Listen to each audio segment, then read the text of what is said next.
और इस बीच यूक्रेन ने एक वीडियो जारी कर इस बात का दावा कर दिया है कि उसने बखमुत में रूस के कई सैन्य ठिकानों पर जोरदार हमले कर दिए हैं। यूक्रेन के मुताबिक उसने रूस के कई फौजी ठिकानों पर अमेरिका से मदद के तौर पर मिली होवित्जर से हमले किए,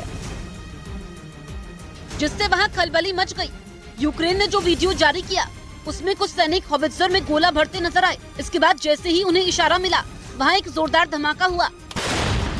यूक्रेन ने दावा किया कि उसने इस हमले में रूस के कई फौजी ठिकानों पर एकदम सटीक वार किए, जिससे वो बर्बाद हो गए। Ворог стягує сили на напрямки, він хоче все-таки закріпитися, але इस बीच यूक्रेन ने कुछ इलाकों में ड्रोन से हमले भी किए। आशंका जताई गई कि इन हमलों की वजह से रूसी सेना को जबरदस्त नुकसान उठाना पड़ा। गांव के लोगों का दावा है कि शादी से पहले ही आलोक मौर्य और ज्योति मौर्य के परिवार के लोग एक दूसरे को जानते थे, इसीलिए शादी के वक्त आलोक के झूठ बोलने और धोखा देने का सवाल ही नहीं उठता।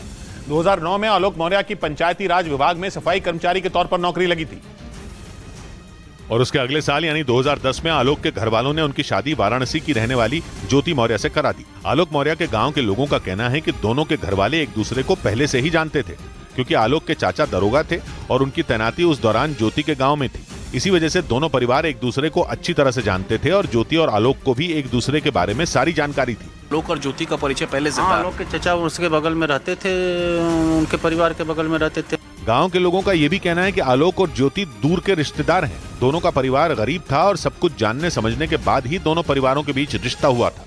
आलोक मौर्य के गांव के लोगों ने पीसीएस अधिकारी और उनकी पत्नी ज्योति मौर्य के लगाए दहेज के आरोपों को भी गलत बता दिया। लोगों का कहना है कि आलोक मौर्य के पिता राम मुरारी मौर्य एक ईमानदार टीचर थे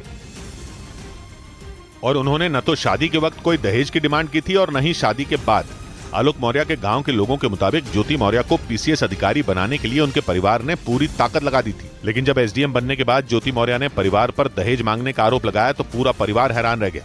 गांव वालों के मुताबिक आलोक और उसके परिवार के लोगों ने कभी भी ज्योति से पैसों की मांग नहीं की। एसडीएम बनने के बाद कोई डिमांड करता है 10 लाख या 25 लाख की कोई बात ही नहीं थी। गाँव के लोगों की यह भी दलील है कि अगर आलोक को दहेज मांगना होता तो वो शादी के वक्त ही मांग लेते, इसीलिए शादी के 13 साल बाद दहेज के लिए प्रताड़ित करने का ज्योति मौर्य का आरोप बेबुनियाद है। और इधर पश्चिम एशिया के देश लेबनान से दिल दहला देने वाला एक वीडियो सामने आया। वहां बेका वैली इलाके की एक मस्जिद में एक सिरफिरे ने गोलीबारी कर दी, जिससे एक आदमी की मौत हो गई। आरोप यह है कि फायरिंग करने वाले ने वहां रहने वाले सीरिया के लोगों को ही निशाना बना दिया और लेबनान की बेका वैली में मौजूद उस मस्जिद में घुसकर अंधाधुंध गोलियां बरसाई, जिससे एक आदमी की मौत हो गई और करीब 5 लोग बुरी तरह घायल हो गए।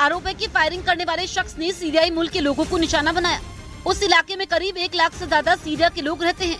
वहाँ पिछले करीब 12 सालों से उन्हें निशाने पर लिए जाने की घटनाएं सामने आती रही हैं। बताया गया कि बेका वैली में मौजूद उस मस्जिद में फायरिंग के समय कई लोग मौजूद थे, जिसकी वजह से वहाँ भगदड़ मच गई। हालांकि लेबनान के सुरक्षा बल के जवानों ने हमलावर को मार गिराया।